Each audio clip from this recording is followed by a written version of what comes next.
자, 오늘은 교정 운동에 대해서 말씀드려 보겠습니다.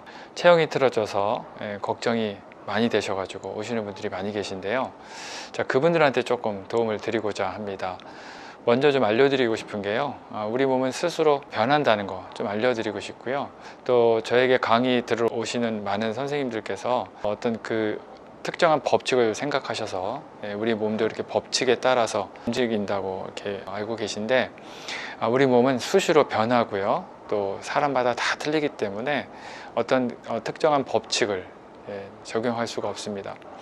자, 예를 들어서 제 골반이 이렇게 오른쪽으로 좀 틀어졌다고 하면요, 많은 분들이 골반이 이렇게 오른쪽으로 틀어졌으니까 저의 상체도 이렇게 틀어지고 목도 이렇게 틀어지고 또 고관절도 같은 방향으로 이렇게 오른쪽으로 틀어졌다고 생각하기가 쉽거든요.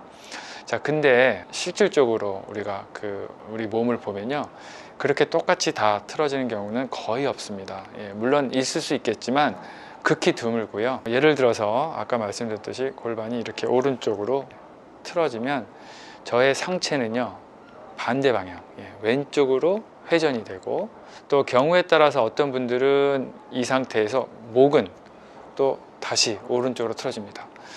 이 고관절도요, 이 골반이 틀어져서 같은 방향으로 가는 것이 아니고 거의 대부분은 고관절은 반대 방향, 이렇게 내회전되어 있을 확률이 높습니다.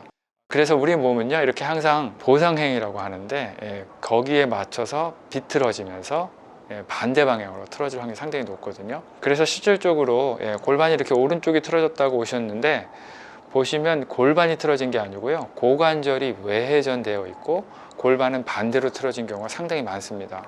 또 예를 들어서 골반이 이렇게 틀어져서 한쪽 다리가 짧으면요, 그 짧은 쪽 다리로 계속 무게를 실기가 힘듭니다. 그러면 우리 몸은 반대 방향, 예를 들어서 오른쪽이 짧았다 그러면 사람마다 틀리지만 뭐 3개월, 6개월, 1년 후에는 왼쪽으로 무게중심이 축이 옮겨가기 때문에 그 다음부터는 왼쪽이 기능적으로 짧은 다리가 될 확률이 높아요. 그래서 실질적으로는 또 2분이 돼서 똑같아서 다른 그 문제를 또 야기하거든요. 자, 그렇기 때문에 이런 경우의 수가 너무 많기 때문에 우리의 몸을 어떤 이렇게 특정 법칙이나 이렇게 틀어졌으니까 이렇게 갈 거야 라고 함부로 단정 지을 수가 없다는 거죠. 자, 그래서 많은 분들이 저의 영상을 보시고 댓글로 이렇게 질문을 많이 해주시는데요. 예를 들어서 뭐 이렇게 틀어졌을 때는 어떻게 운동해야 되나요? 이렇게 질문을 달았을 때 다 검사를 하고 확인하지 않고서는 어떻게 말씀 못 드리기 때문에 도움을 드리고 싶어도 그것이 더 오히려 악화를 시킬 수 있기 때문에 제가 함부로 말씀 못 드리는 거고요. 그래서 운동도요, 예를 들어서 이렇게 틀어졌다고 우리가 항상 이쪽으로만 운동을 할 수가 없는 것이, 이렇게 틀어졌는데 이렇게 운동을 하면 골반은 제대로 운동을 할 수 있을지 모르지만 상체는 제가 반대로 틀어진 수도 있다 그랬잖아요. 그러면 상체가 반대로 틀어지신 분들은 이쪽으로 운동을 하면 더 상체는 더 심해지는 운동을 하시는 거기 때문에 좀 더 세심한 관찰이 필요합니다. 자, 또 다르게 우리가 많이 실수하는 것 중에 하나, 제가 이 사진 하나 보여드리겠습니다. 자, 여러분 이 사진을 보시면 자, 발이 이렇게 바깥쪽으로 틀어졌잖아요. 그래서 많은 분들이 저 사진 자체로 또는 체형 자체를 보면 고관절이 외회전됐다라고 생각 많이 하세요. 자, 그렇지만 실질적으로 검사를 해보면요, 저 다리 같은 경우는 고관절은 오히려 내회전이 되어 있고요, 요 무릎에서 밑에 발끝까지 있는 그 뼈가 견골이라고 하는데요, 그 견골은 외회전 되어 있을 확률이 높아요. 그렇기 때문에 발이 이렇게 바깥쪽으로 틀어졌다 그래서 그냥 전체적으로 내회전 운동만 하면요, 더 고관절을 내회전 시키기 때문에 오히려 몸에 안 좋고요.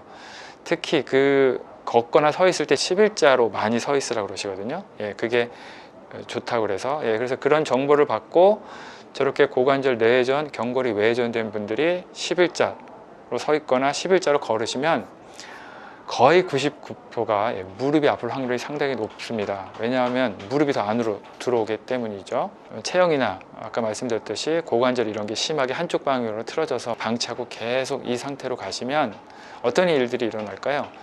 자, 이게 이렇게 굳어버리겠죠. 그러면 기능 면에서 이렇게 내회전하는 힘은 없거든요.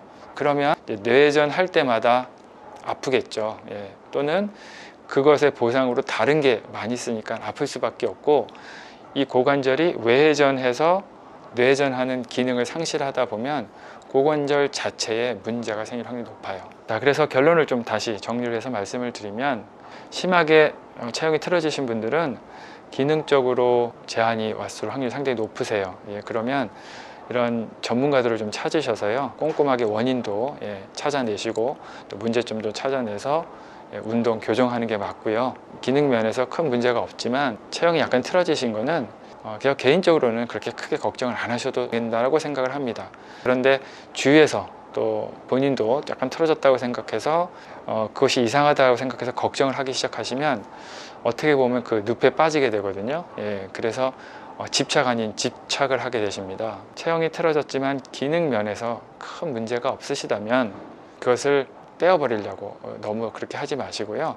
그냥 친구처럼 이것은 나랑 항상 같이 가는 거야, 그냥 편하게 이렇게 생각을 하시고, 대신에 운동은 반드시 하셔야겠죠. 그래서 모든 운동을, 좋아하는 운동은 다 하시고, 체형 운동도 예를 들어서 이렇게 바깥쪽으로 틀어지는 운동을 한다 그러면 안으로 오는 운동도 반드시 균형을 잡히는 운동을 하셔서 나중에 기능적으로 문제가 없도록 운동을 많이 하셨으면 좋겠습니다.